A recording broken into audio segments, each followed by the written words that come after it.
hello friends स्वागतम जनाइছো ইনফোসমূহ নতুন ভিডিওলৈ আৰু আজিৰ এই ভিডিওত মই আপোনালোকৰ লগত আলোচনা কৰিম আপোনালোকে মোবাইলৰ যোগেদি পাসপোৰ্ট এপ্লাই কেনেকৈ কৰিব সব বন্ধুসকল ভিডিওটো আৰম্ভ কৰাৰ আগত আপোনালোকক এটা ৰিকুৱেষ্ট কৰি আছো আপোনালোক যদি নতুন হয় আমাৰ চেনেলত তেনেহলে আমাৰ চেনেলটো সাবস্ক্ৰাইব কৰিব আৰু লগতে থকা বেল আইকনটো প্ৰেছ কৰিব যাতে আমাৰ শেহতীয়া ভিডিওৰ নোটিফিকেশনটো পায় সকলোতকৈ আগত তো আহক বন্ধুসকল পলম নকৰি ভিডিওটো আৰম্ভ কৰো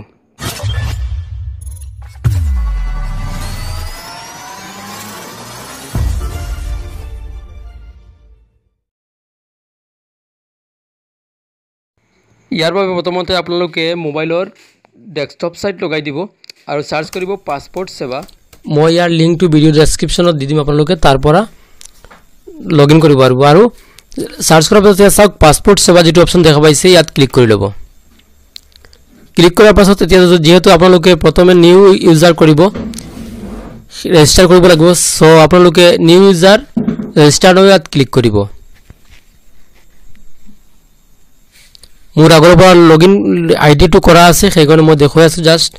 ইয়াত আপোনালোকে পাসপোৰ্ট অফিস এটো সিলেক্ট কৰি লব আপোনালোকৰ আৰু ইয়াত আছে গিভেন নেম ইয়াত আপোনালোকৰ ফাৰ্স্ট নেম আৰু মিডল নেমটো দি দিব আৰু তলত চাওক সাৰনেম থাকিলে সাৰনেম দিব না থাকিলে নাই আৰু ডেট অফ বাৰ্থ টো ইয়াত পৰা সিলেক্ট কৰি লব আপোনালোকে মই জাস্ট এক্সাম্পলৰ কাৰণে দেখুৱাই আছো আৰু ইয়াত দিব আপোনালোকৰ ইমেইল আইডি টো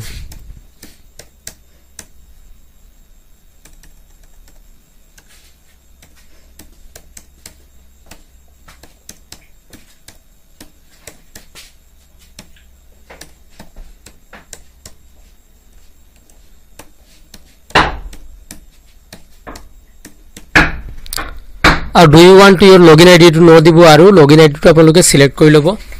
ইয়াত আপোনালোকে টাইপ কৰিব নাম্বাৰ দিব দুই এটা আৰু চেক এভেইলেবিলিটি ক্লিক কৰি লব ক্লিক কৰাৰ পাছত চাওক ইয়াত login id is available দেখুৱাই আছে আপোনালোকে এটি ইউজ কৰিব পাৰিব এতিয়া আপোনালোকে আপোনালোকৰ পাসওয়াৰ্ড এটা সিলেক্ট কৰি লব পাসওয়াৰ্ড টু ক্ৰিয়েট যেতিয়া কৰিব আপোনালোকে আলফা নিউমেৰিক দিব অ্যালফাবেট কেইটা আৰু নাম্বাৰ কেইটা দি দিব আৰু এটা হিন্ট কোৱেশ্চন লগাই দিব আৰু এটোৰ আনসাৰ দি দিব যাতে আপোনাৰ আইডিটো যদি পাহৰি যায় তেনেহলে আপুনি এইটো ৰিকভাৰ কৰিব পাৰিব আনসাৰটো দিয়াৰ পিছত আপোনালোকে ক্যাপচা একটু ফিল আপ কৰিব আৰু ফিল আপ কৰাৰ পাছত আপুনি ৰেজিষ্টাৰত ক্লিক কৰিব ৰেজিষ্টাৰত ক্লিক কৰাৰ লগে লগে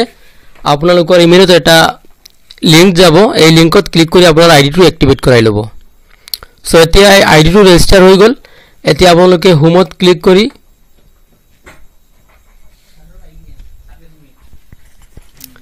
এক্সিস্টিং ইউজাৰ লগইন ইয়াত ক্লিক কৰিব ক্লিক কৰাৰ পাছত লগইন আইডিটো এন্টাৰ কৰিব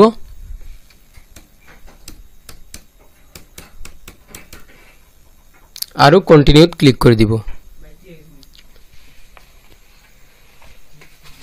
আৰু এতিয়া চাওক পাসওয়াৰ্ডটো দিব ইয়াত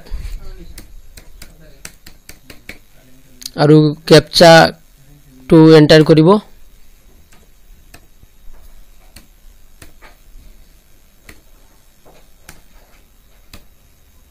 আৰু লগইনত ক্লিক কৰিব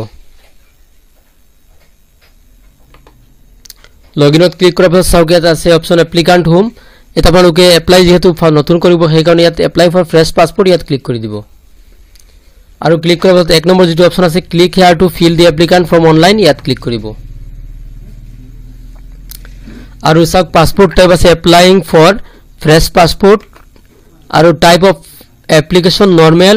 তৎকাল দিব পাৰিব আৰু টাইপ অফ পাসপোৰ্ট বুকলেট 36 পেজত ক্লিক টিক মাৰ্ক লগাই নেক্সটত ক্লিক কৰিব এতিয়া আপোনাৰ গিভেন নেমটো ওপৰত দিব মই জাস্ট এক্সাম্পলৰ কাৰণে দেখুৱাই আছো সাৰনেম থাকিলে সাৰনেম দিব আৰু জেন্ডাৰটো সিলেক্ট কৰিব ইয়াৰ পিছত have you ever been known by other names ইয়াত নো দিব আৰু যদি নাম থাকে বেলেগ আপোনাৰ তেনেহলে ইয়েস দিব আৰু এইটো have you ever change your name no দিব আৰু ডেট অফ বাৰ্থটো ইয়াত সিলেক্ট কৰি লব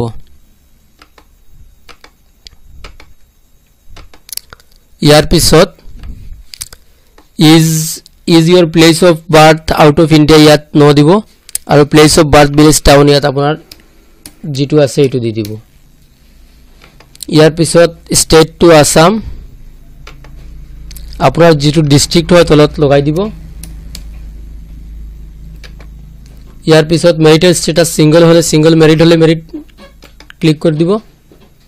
আৰু অলপ স্ক্ৰল ডাউন কৰিব ইয়াৰ citizenship of India by birth এইটো বাই ডিফল্ট দিয়া আছে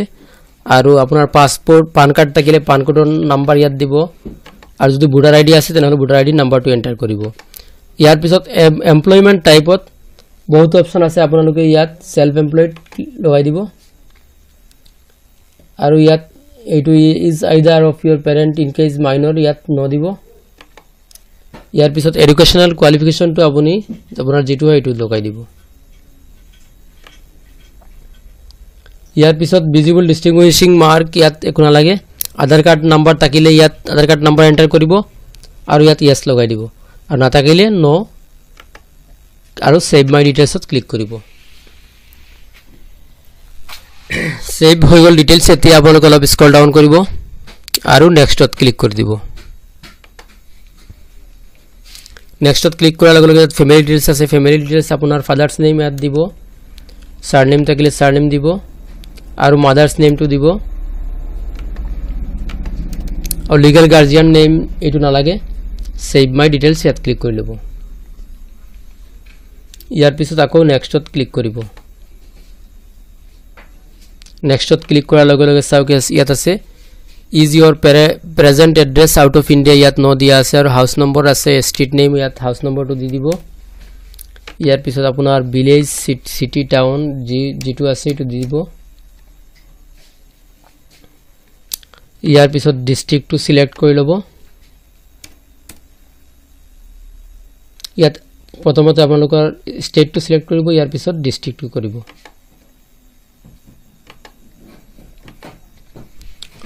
ইয়াৰ পিছত চাওক পুলিচ ষ্টেচন আছে ইয়াত পুলিচ ষ্টেচনটো আপোনালোকে সিলেক্ট কৰি লব আৰু পিন কোডটো ইয়াত এন্টাৰ কৰিব ইয়াৰ পিছত আপোনাৰ মোবাইল নম্বৰটো এন্টাৰ কৰিব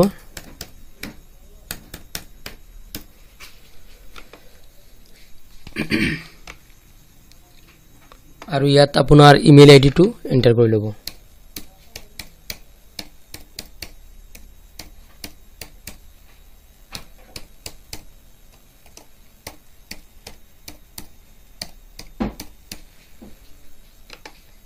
আৰু ইজ পাৰ্মানেন্ট এড্ৰেছ अवेलेबल ইয়াত ইয়েস কৰিব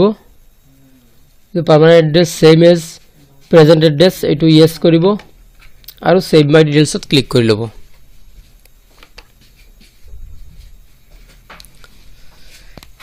এতিয়া আপোনাৰ এড্ৰেছ খিনি সেভ হৈ গল এতিয়া আপোনালোকে নেক্সটত ক্লিক কৰিব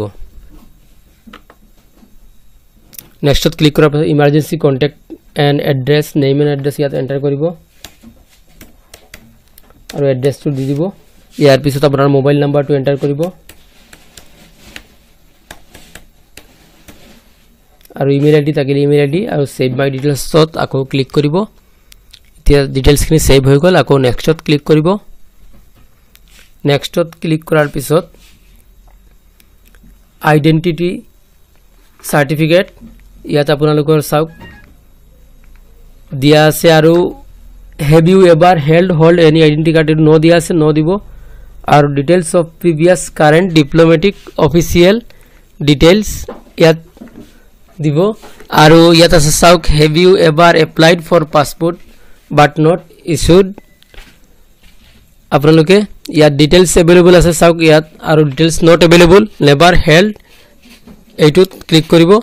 আৰু have you ever been applied ইয়াত নকৰিব আৰু সেভ মাই ডিটেইলছত ক্লিক কৰিব ক্লিক কৰাৰ পাছত চাওক সেভ হৈ গল এতিয়া নেক্সটত আকৌ ক্লিক কৰিব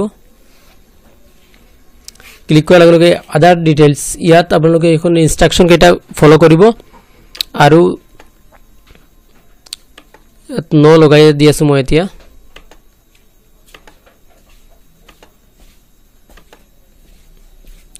সেভ মাই ডিটেইলছত ক্লিক কৰিব আকৌ এতিয়া ডিটেইলছখিনি সেভ হৈ গল এতিয়া আপোনালোকে আকৌ নেক্সটত ক্লিক কৰিব লাগিব নেক্সটত ক্লিক কৰাৰ পিছত চাওক ইয়াত আপোনাৰ এইটো ভেৰিফাই কৰি ল'ব জন্মৰ তাৰিখ নাম ঠিকনা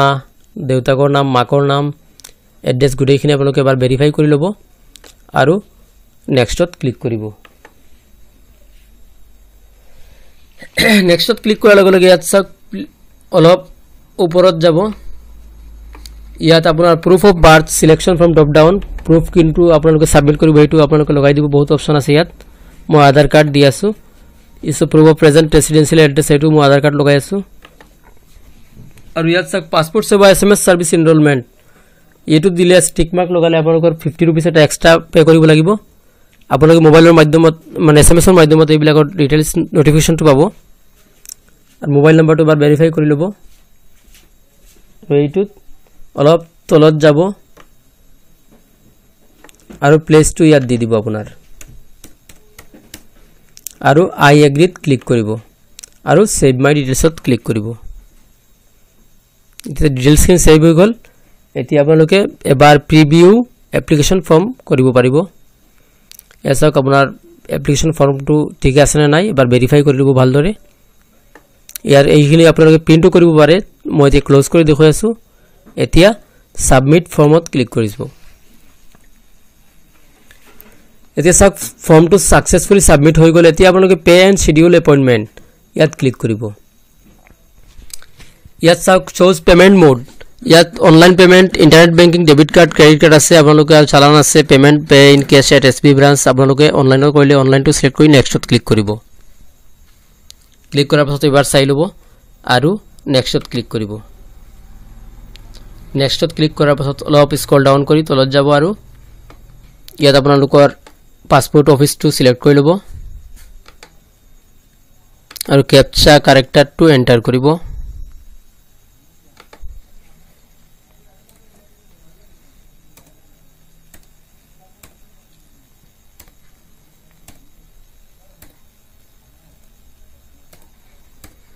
আৰু নেক্সটত ক্লিক কৰিব নেক্সটত ক্লিক কৰাৰ লগে লগে চাওক ইয়াত আছে earlier appointment available from for 1/11/2018 আপোনালোকে ইয়াত ক্লিক কৰিব ক্লিক কৰাৰ লগে লগে চাওক ইয়াত যিকেইটা মাৰ্কিং আছে অপচন এইকেইটাৰ পৰা আপুনি এটা নাম ডেটটো ল'ব পাৰিব মই এটা লগাই দেখুৱাই আছো আৰু পে এণ্ড বুক এপইন্টমেন্ট ইয়াত ক্লিক কৰি ল'ব ক্লিক কৰাৰ পাছত চাওক অলপ লোডিং হৈছে এটো পেজটো ওপেন হৈছে এতিয়া নেট বেংকিং আছে কাৰ্ড পেমেন্টস আছে আপুনি কোনটো বিচাৰে হেতুত ক্লিক কৰি দিব মই এটা নেট বেংকিংত ক্লিক কৰি দেখুৱাই আছো ইয়াত ইউজাৰ নেম দিব আৰু ইয়াত পাসওয়াৰ্ডটো এন্টাৰ কৰিব আপোনাৰ নেট বেংকিংৰ আৰু লগইন কৰি এই ফিজটো আপোনালোকে পে কৰি ল'ব পে কৰাৰ পাছত আপোনালোকে এটা টাইম পাব আৰু টাইম মতে আপোনালোকে পাসপোৰ্ট অফিসত গৈ আপোনাৰ ফিংগাৰ আৰু ফটো দি আৰু মেইন ডকুমেন্ট কেইটা ভেৰিফাই কৰাই ল'ব আৰু ইয়াৰ পিছৰ পৰা আপোনালোকৰ পাসপোৰ্টৰ কামটো আৰম্ভ হৈ যাব ইয়াৰ পিছত তানাত আহিব এছপিত আহিব এইবিলাকত আপোনালোকৰ ভেৰিফাই হ'ব আৰু আপোনাৰ পাসপোৰ্টটো পাই যাব